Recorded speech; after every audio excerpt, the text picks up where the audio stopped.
Hi, this is Carly from thatlowcarblife.com, and today I'm going to show you how to make an easy, flavorful roasted chicken breast. This turns out so juicy, the skin is nice and crispy, and your whole family's going to love it. Nobody's even going to know that it's low carb. Plus, this just takes about 5 minutes of prep. Let's do this. First, you'll start with 2 bone-in, skin-on chicken breasts, and you can easily double or triple this recipe depending on how many people you're feeding. And then you'll take about 1 tablespoon of butter per chicken breast and just spread that all over. You want to get it on both sides, and it's definitely easiest to spread if your butter is nice and soft. Once that butter is coating the chicken, we will season it up. You'll need 1 teaspoon of garlic salt, 1 teaspoon of onion powder, and 1 teaspoon of paprika. Just stir that together and then we'll sprinkle it over the chicken breasts.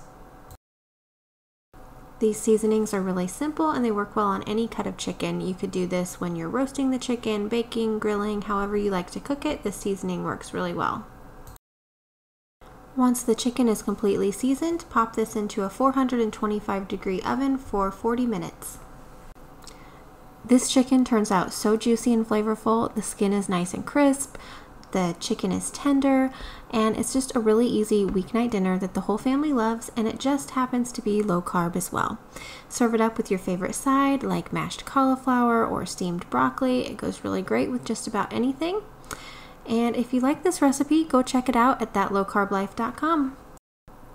Thanks for watching.